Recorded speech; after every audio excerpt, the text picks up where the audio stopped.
Hi everyone, Chef Mark here, and I'm back with the strip loin, and back by popular demand. This time I'm going to talk about how to handle the nerve end. Let's go ahead and identify that. On the strip steak, the side that juts up here is indeed the side that has that nerve that starts to jut into it. So what I'm going to do here is I'm going to cut my strip steak, I'm going to trim off the fat, and I'm going to cut my 10-ounce New York strip steaks into about here, and that's when the nerve end starts to come into play. So what I'm going to do is clean this up.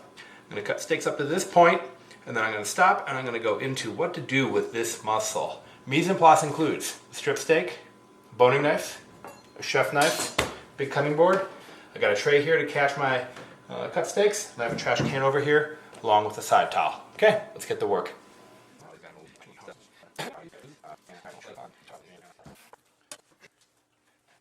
Okay, I've just cut my 10th steak, and this is when I start having to pay attention to where the nerve end starts. Okay, so here's steak number 11. These are about 10 ounces. And here we are. This is the start of the nerve end. You can see this nerve juts down here and pops back up. This is the start of the nerve end, and this next steak, if I go to cut that, will have a big piece of nerve.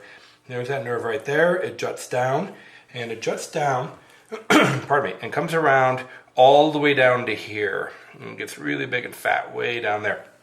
So, can I use this steak? Yeah, I can cook this off, whether on the grill or on a saute pan.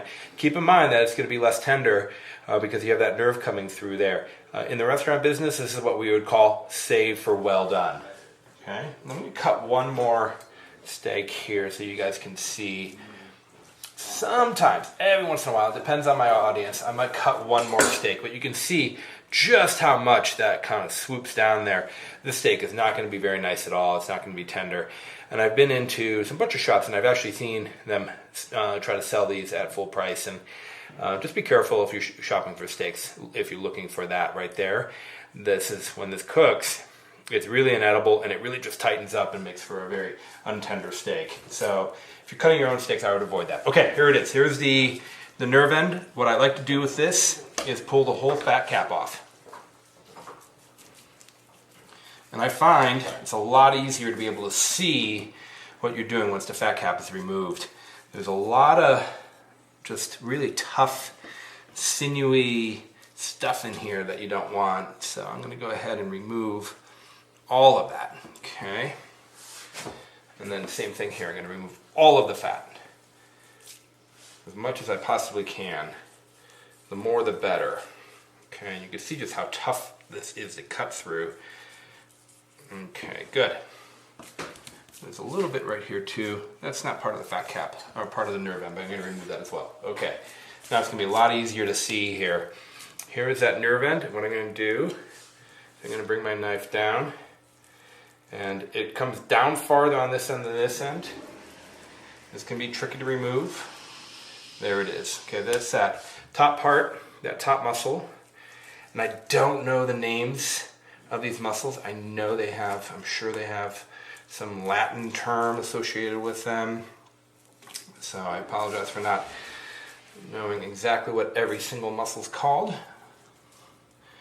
But I find that this technique works very well. And then I'm going to remove, this is the actual nerve itself that I'm removing. Okay, so you can see just how tough and big and thick and leathery this is. Oh man, you can pull all day on that. You're not getting through it. Your teeth certainly aren't busting through that either. Okay, so yuck. All right, now I'm left with two muscles here. I've got my the bottom cap and the top cap. So what I like to do is the top part, and I'm sure you can use this in whole muscle applications. I like to dice this, and the reason I like to dice this is I find that this is great for things like beef stroganoff or meat for balsamic steak salad. Great lunch items in a restaurant. I can get one or two portions depending on what other scrap I have out of this. But let's say that's one portion right there. Now, this is a great smaller steak. Oftentimes I've been serving these for lunches. So with this bottom muscle, I can cut this twice to get 3 nice lunch steaks. Okay, there we go. And I think these work great. So this is my favorite application for this. Instead of having a $25 or $30 steak on my lunch menu, I can cut these and I can go down to $12 or $15 on these steaks. You know, I might sell 2 or 3 anyway, so it really works out portion-wise. And then if I don't sell them, but I have a run on balsamic steak salad or my beef stroganoff, I just go ahead and dice this really quick and throw it in the saute pan. So really a versatile way to cut this. So here we go. Out of 1 strip steak, I've gotten 10 beautiful strip steaks, 2 safe for well done steaks, a nice portion of diced meat, and then 3 lunch steaks. So this is Chef Mark. Thanks for tuning in. Make sure you like and subscribe so you can catch all of my new videos. I have a lot of great stuff coming. And thanks for commenting that you wanted to see this video. So that's why I'm here. All right. Have a great day, everyone.